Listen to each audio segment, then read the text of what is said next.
Hello, hello, hello. JT and Heidi Lee here with another episode of So I Married a Record Collector.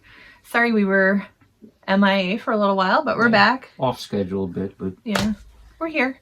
And like we said we were going to do last time, we're going to do a new purchase at the beginning of the going through the collection videos. So we'll just go ahead and start.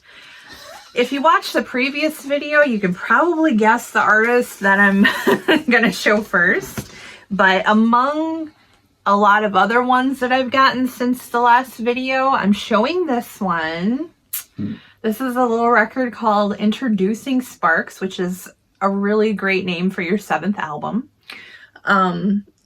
This record is a little bit, it's not controversial, it's just, I think that amongst some Sparks fans and even the guys themselves, they don't really rate it real high as their favorite album or a good album even for a long time, because they didn't have their own band. Their band had disbanded basically, and they used a lot of sessions musicians. From Toto are on there. Yeah, which is... It's a, what do you call it? Divisive record amongst Sparks fans. I would think that this one and probably Terminal Jive are pretty divisive, but I actually like those too.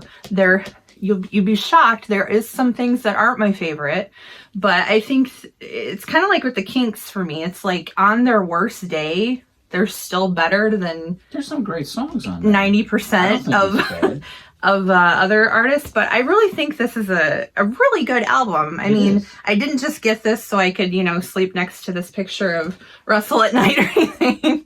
And I love how they have the contrast between the two doing the same pose, even right down to the same little pinky ring on there, which is great.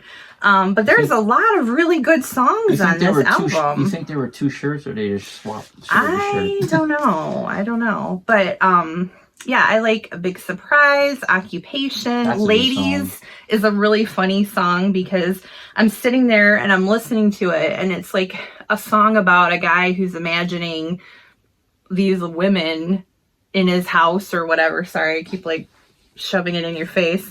And, Dinah Shore, Sara Lee, Princess Grace, Margaret Mead. But there's a line where he says, Ava Braun is cracking jokes while Joan of Arc just sits and smokes.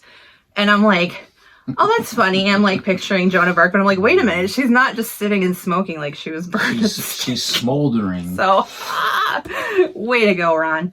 But no, I think it's Forever Young is a fun song. Goofing Off is great. Over the Summer is kind of like a Beach Boysy nice. Kind of thing. And it's funny. Well, the people that are singing backup on that particular song were people who were used in commercials at the time to do the Beach Boys sound. Like a Sunkist commercial? Yeah, so that's why this record, I guess for Sparks purists, it's not considered to be their best, but I think it's still super fun. And I love it. It's not the red vinyl promo that some people have. It's just a Columbia black vinyl.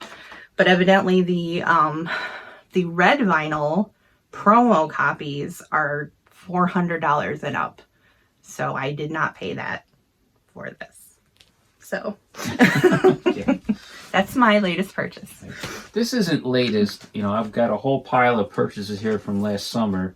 And this is another one that comes from a yard sale in Cadillac, Michigan we went to. Like I said in the last video, we suspect this guy took all these records in as payment on debt because everything was cheap. And I picked this up because 2 years ago I heard a track from this on Deep Tracks on satellite radio. But this is Stephen Stills, Illegal Stills on Columbia from 1976. And I picked this up because he does Neil Young's song The Loner, which was on Neil's debut album. And I heard the last 2 minutes of it or something on Deep Tracks on Sirius XM. And I said, wow, that sounds really good. So when I saw the album for mere shekels, I grabbed it. Haven't really listened to the rest of it. Just listen to the Loner, and it's really good.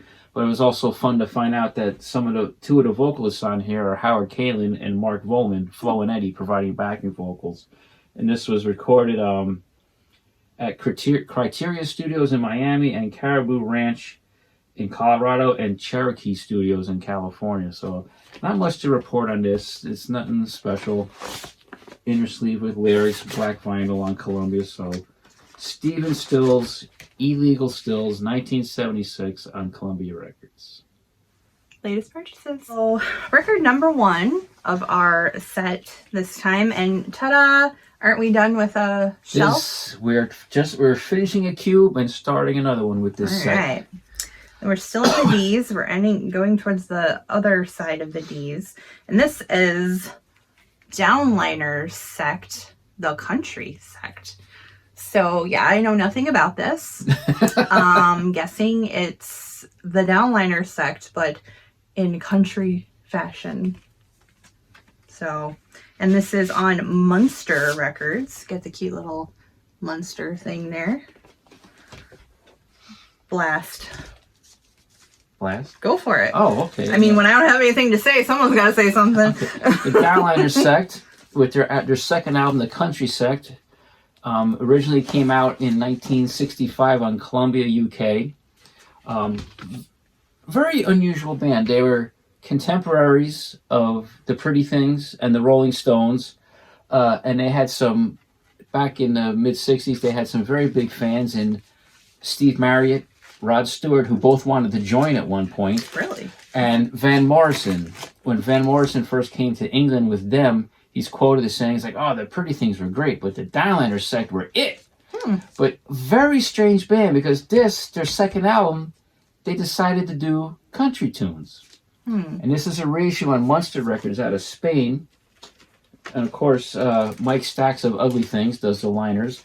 Leader Don Crane always had a column in Ugly Things up until his untimely passing about 2 years ago. And this album has the... I'm tired and blanking. This is the only Downliner Sect album that has the honor of being released in North America, as it came out in Canada, I believe, under the title The Country Sound of the Downliner Sect.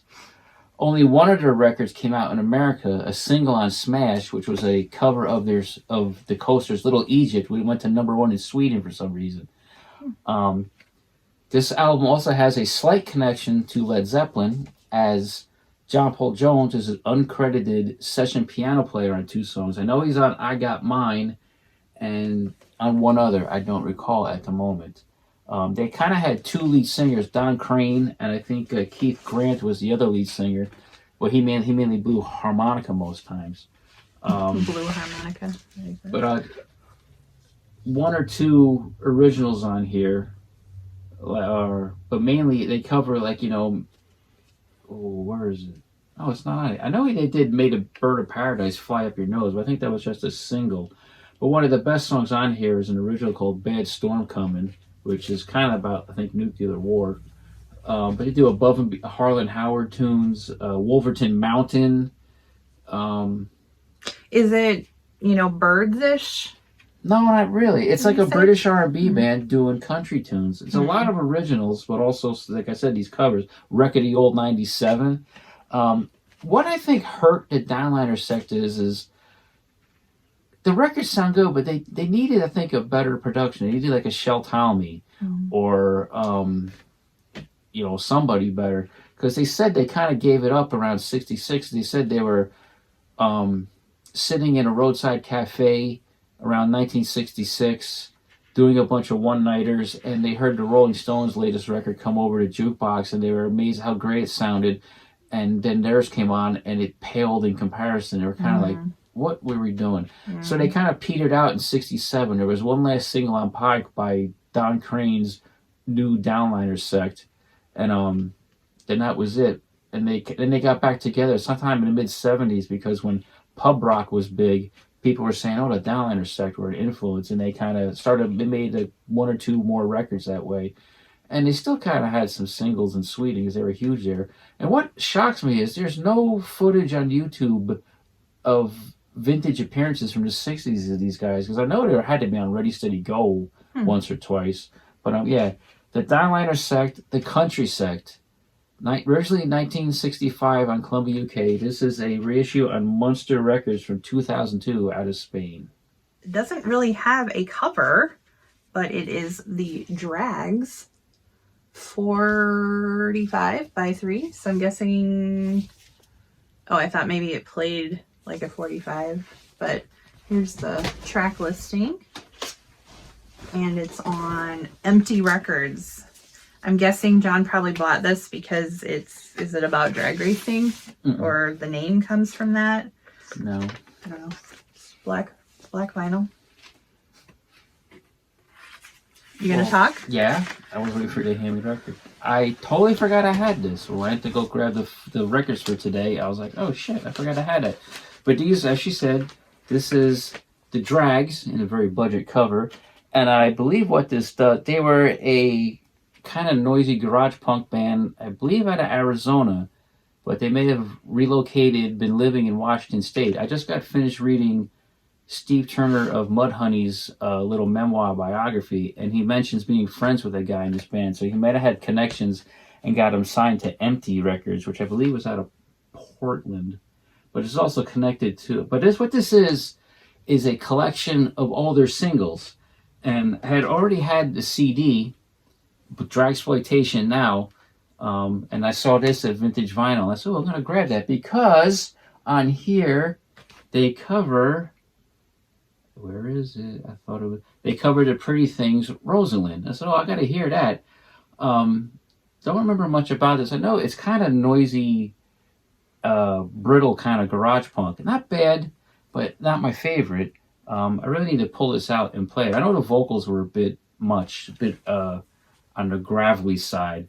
I think their most well-known song that people mention is My Girlfriend's in the FBI. And I remember I bought this because I said, oh, that looks like something up my alley with the graphics and everything. And there's a song called Allergic Reaction. I said, I kind of thought like... Psychotic Reaction? Yeah, maybe that's a parody of Psychotic Reaction, but it's not. But there's some interesting song titles in here like Shovel Fight, $7 Baloney, I Like to Die, Flying Saucer Rock and Roll, which I think is the Billy Lee Riley song, Baby You're So Repulsive. Is it 60s? No, it's current. It's 90s stuff. Okay. But they cover the Pagans, the Pretty Things, like I said, the Peaches, Billy Lee Riley and his Little Green Men, and Crime. So the Drags, 45 by 3.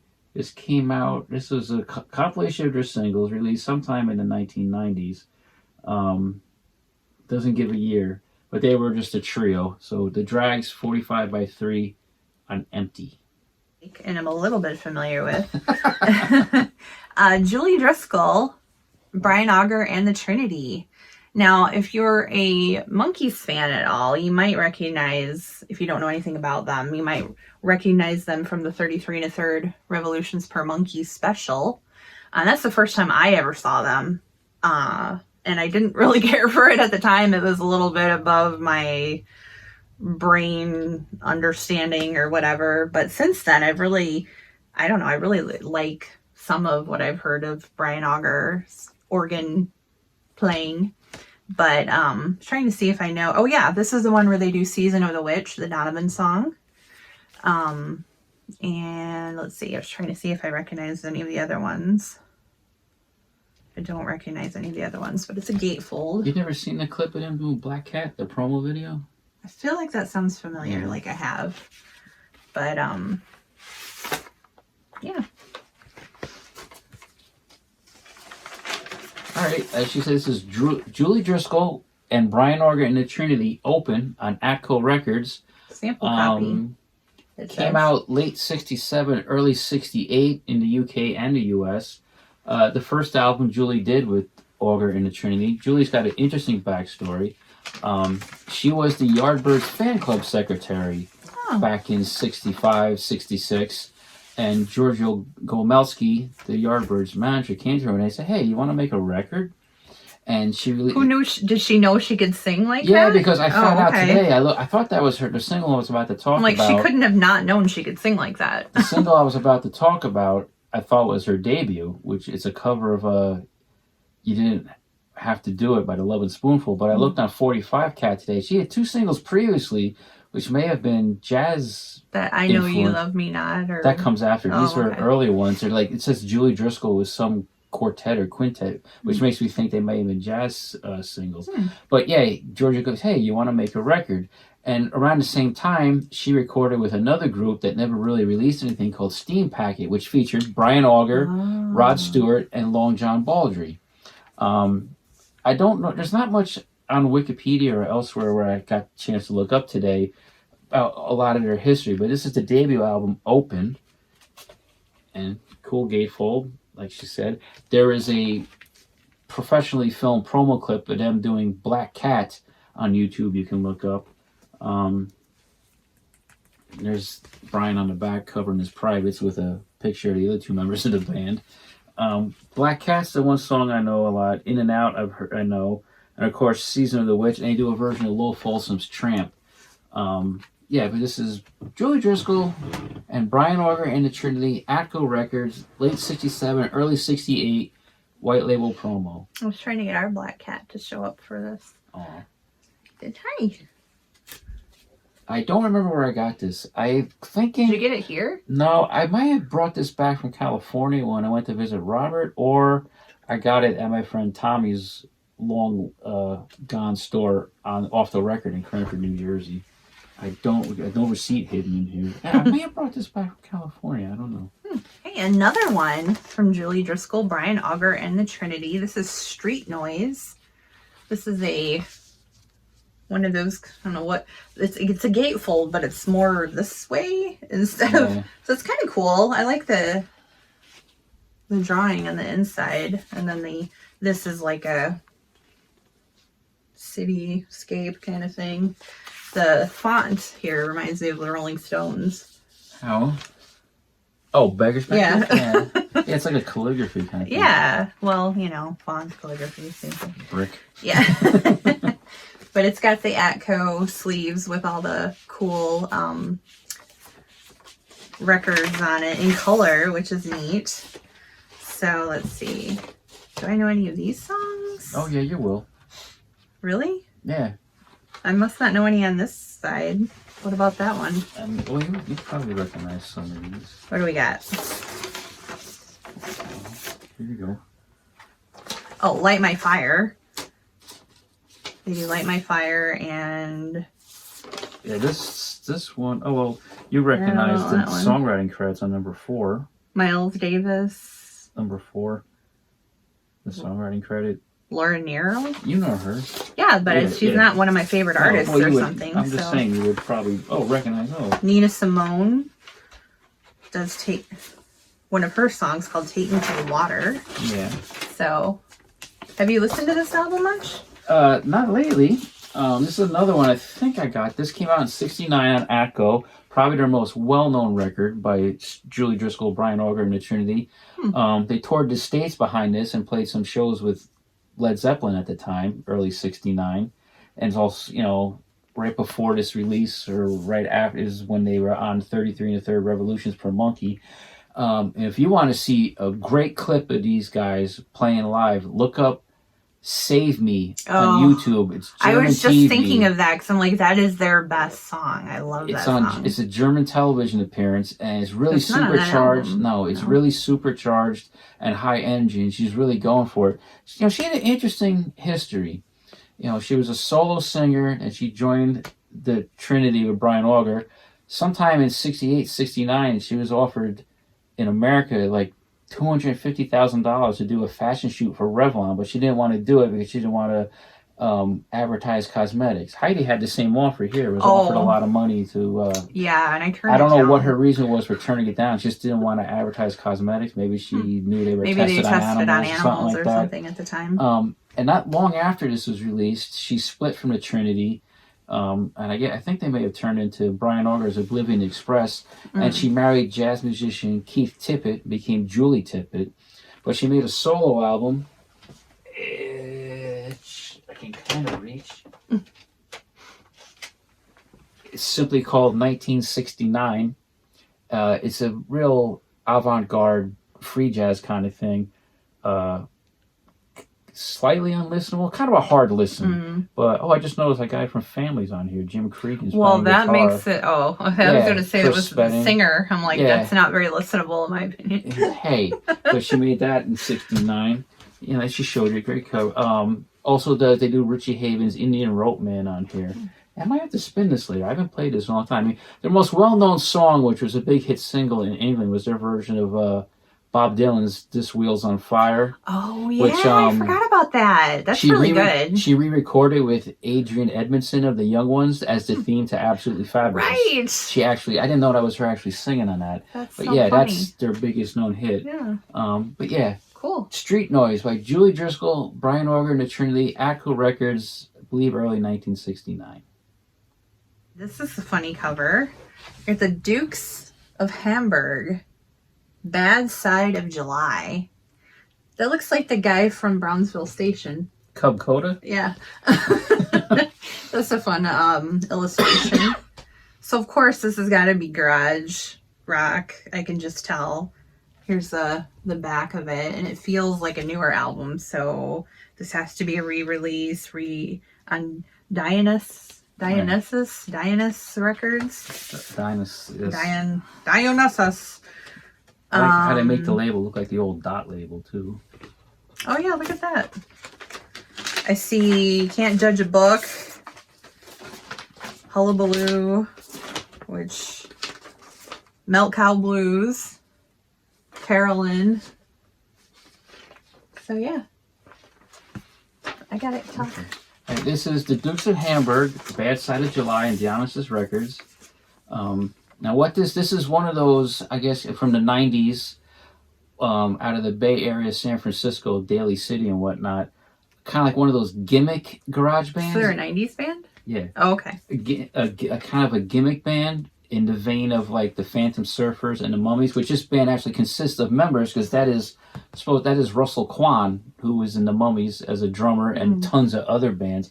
And what their shtick is here, they're masquerading as a German beat band of the 1960s. Oh. So I have some other albums of theirs you'll see, and they cover German beat bands like the Lords and the Rattles. Surprisingly not the Monks, but they were Americans in Germany. I just noticed though there's those misspellings on here, and songwriting credits are wrong because Milk Cow Blues is credited to Nesmith. On the back cover is missing the letter K. But it's great garage beat stuff. And what I found out when I looked up more Dukes of Hamburg stuff on Discogs, I don't know how correct this was, but there's actually like 2 versions of the band that exist. Because one guy, how did I read? He came from Germany, moved to the area these guys lived in, started the Dukes of Hamburg, went back to Germany, made a whole different lineup of Dukes of Hamburg in Germany while the American one kept going. So there's like 2 different versions.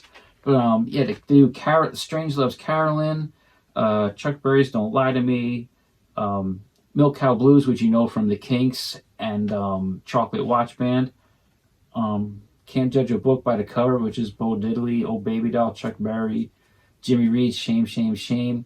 But they play loose and fast with the songwriting credits here. There's one called Lost Women. I can't remember if that's the Yardbirds song, Lost Woman. But really great, fun record. And I have 2 more. I can't ruin the surprise. Spoiling the surprise. Well, they'll know. I'll have lots of stories. But yeah, Russell Kwan. But you're still watching it. Russell Kwan is a garage rock legend, and he's in tons of bands, supported tons of bands. And it's funny because I'm friends with him on Facebook, and I see him pop up in my vintage drag racing groups where he's liking and loving vintage photos along with me. So yeah, I think I got this in vintage vinyl at one time. I remember I bought one of the other albums just on impulse because I saw it and I was like, oh, that looks like fun. So the Dukes of Hamburg, Bad Side of July. I don't know what year this came out. It's even printed in German and everything on the bottom to go along with the whole shtick. Yeah. Really great, fun record. Yeah, recorded at Pinup Studios, Hayward, California. Yeah, so this is like the American version. So yeah, Dukes of Hamburg, Bad Side of July, Dionysus Records, sometime in the late 1990s. All right, so that was another 5 in the collection. We're getting through the D's, so we're nearly done to D. E's. The D's. There's not many E's and probably several F's, but What will they be? Stick around and find out. Next couple cubes should be really fun. And hello to everybody. Everybody who say, we still miss Tuco. And I was wondering whatever. That every time. I like that guy to come back. I'm worried about him. I don't know where he is.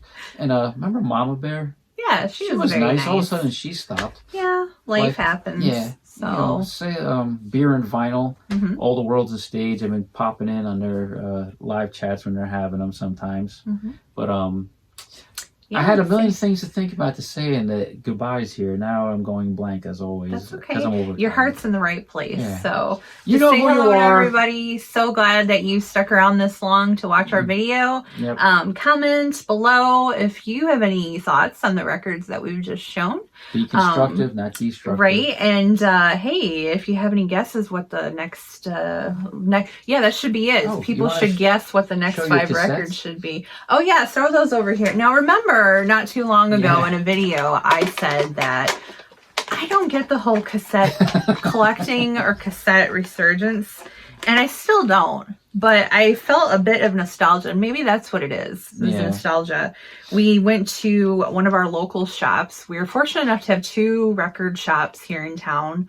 But we often don't find a lot of things to buy there because, I don't know, I guess our tastes aren't mainstream enough or whatever. Well, but we have the one store. And what we do buy, we buy it and it's gone. And so, the second store is a lot smaller than the first one. So we went to the second store. It's called Eugene's Record Co-op, downtown Traverse City, Michigan.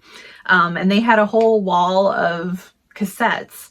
And I was just browsing through and looking. And I was like, hey, I found some Monkees cassettes, which made me smile. They weren't very expensive. They made me smile because this is what I listened to when I was discovering music as a little kid. And I found Instant Replay, and I found the Monkees Present. So here's the 2 of their more, they didn't sell as well as the other Monkees records. And then Missing Links. That's the best Volume of the 3 2, Links, right? It is the best one, I agree. So, I mean, this is the stuff I listened to when I was discovering music, and I was just feeling a little nostalgic, and they're kind of cute to display, so I got that. And then, because I just couldn't leave it there, even though this is not the best Kinks album, I couldn't leave it there to rot on its own. I found a sealed, so it's extra special, right? A sealed copy of the Kinks UK Jive album. This is, what is that, 1989? Yeah. So yeah, there's a couple of good songs on here, but just like Sparks, their worst day is still better than 90% of other musicians' best days sometimes. So I don't know. They're just kind of cute. Am I going to continue collecting cassettes? Absolutely not. If I'm going to spend my money on music, I want to make it count. Yeah. But these were just a little, just tugging at me. It's like I saw the poor little thing sitting there and I was just like... Yeah, it's like what I've mentioned, Henry Rollins says, you see a record you already have somewhere and it's been sitting there, like, poor little record, you got to come home with me. And that's how we felt seeing it. I actually had this Instant Replay, so I remember... being a little kid and reading this, not this exact one, but you know what I mean, this cassette, and just, wow, Monkees. So. Well, what would be great is if we found original Cold Gems cassettes in those slipcases. Oh, yeah. Anyway, phone's ringing. Yeah. Probably my mother, because there was an earthquake in New Jersey. Yeah. So take Stay care, safe, everyone. Everybody. We'll say hello. All right. We'll see you later. Bye-bye. Bye.